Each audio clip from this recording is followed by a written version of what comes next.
ये union budget, it's coming at a time when there is global turmoil and India इस global turmoil के बीच में it's an oasis of काम।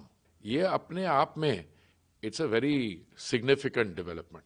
अर्थव्यवस्था जो है हमारी, देखा विश्व भर में 10वें स्थान से लेके 4थे स्थान पर आ गई है। हमारी जो जीडीपी है 2 ट्रिलियन से लेके 4.3 ट्रिलियन पे आ गई है।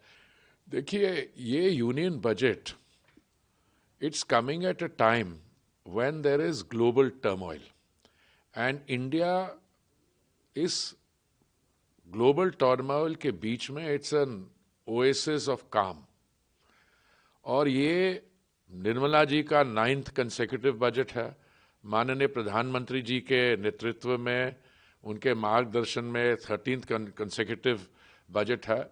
ये अपने आप में it's a very significant development। देखिए हमारे यहाँ बजट जब भी प्रेजेंट होता है तो हमारे जो विरोधी दल होते हैं, जो विपक्ष में लोग होते हैं, उसको क्रिटिसाइज करते हैं। मैं देख रहा था आज बजट प्रेजेंट हुए, 11 बजे प्रेजेंटेशन शुरू हुई, कोई 1.5 घंटा चला। ऑपोजिशन की तरफ से क्या इस बजट के बारे कहा गया, वो क्या कहेंगे। देखिए अर्थव्यवस्था जो है हमारी, देखा विश्व भर में 10वें स्थान से लेके 4थे स्थान पर आ गई है। हमारी जो जीडीपी है 2 ट्रिलियन से लेके 4.3 ट्रिलियन पे आ गई है। कैपिटल एक्सपेंडिचर जो है, जिसको मैं सबसे महत्वपूर्ण मानता हूं, वो 2014 में कोई 2 लाख करोड़ था। पिछले साल जब वो बजट में 11 लाख करोड़ से अधिक हुआ तो हमने सोचा माय गॉड, इसको हम लोग सस्टेन कर पाएंगे या नहीं कर पाएंगे। और लीजिए इस साल वो 12.2 लाख करोड़ हो गया। हमारा एनर्जी सेक्टर देख लीजिए। देखिए एनर्जी की जो परिभाषा है इस समय बहुत वाइडर कैनवस पे दी जाती है। अब अगर 20,000 करोड़ CCUS, कार्बन कैप्चर और स्टोरेज पे दिया गया है तो ये इसमें हमारी रिफाइनरीज को लाभ होगा। अच्छा, जो हमारा बायोफ्यूल सेक्टर है इसको देखिए, जो हमारी बायोगैस की ब्लेंडिंग होती है CBG में, वो असेसेबल वैल्यू से बाहर रखी जाएगी। अच्छा, हाई स्पीड अगर रेल कॉरिडोर्स बनते हैं उसमें एनर्जी लगेगी। पर मैं आपको एक और बड़ी, मुझे तो इसमें फार साइटेडनेस और पर्पसफुल, मैं शब्द इस्तेमाल इसलिए कर रहा हूं कि जो हमारा एनर्जी डेटा पे डिपेंड करती है और डेटा एनर्जी पे डिपेंड करता है।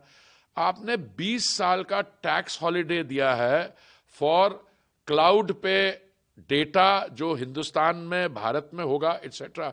वी आर इन 2026, तो जो 2026 से लेके 2047 जब तक हमें जो हमारा संकल्प है विकसित भारत का 2047 तक, सारा पीरियड कवर होता है।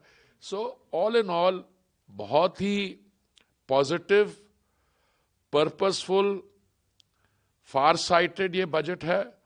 और मैं ये भी कहना चाहूंगा ये मैच्योर बजट है बहुत। क्यों मैच्योर कहता हूं, हमारे यहाँ हमेशा जब भी बजट प्रेजेंट होता है, नहीं क्योंकि चुनाव आने वाले, भाई हम, बहुत खुशी की बात है, we are the world's largest democracy और हमारे यहाँ चुनाव तो होते रहते हैं।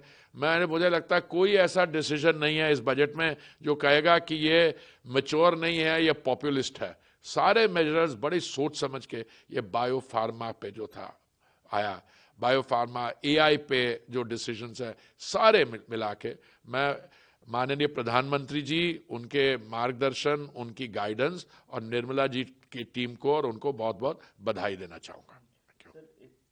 बैटरीज और क्रिटिकल मिनरल्स, वो बहुत इंपॉर्टेंट उस पर उन्होंने किया। मैंने, क्योंकि मैं कुछ चुने बता रहा, हमारे एनर्जी की जब हम बात करें तो हम ट्रेडिशनल एनर्जी की बात करते हैं, ट्रेडिशनल एनर्जी के साथ हम फिर अब ग्रीन एनर्जी की बात करते हैं, और हम EVs की बात करें तो ये क्रिटिकल मिनरल्स एक बहुत इंपॉर्टेंट है। आप क्रिटिकल मिनरल्स को इस बजट में एक बहुत ऊंचा प्रायोरिटी की तरह लिया गया है।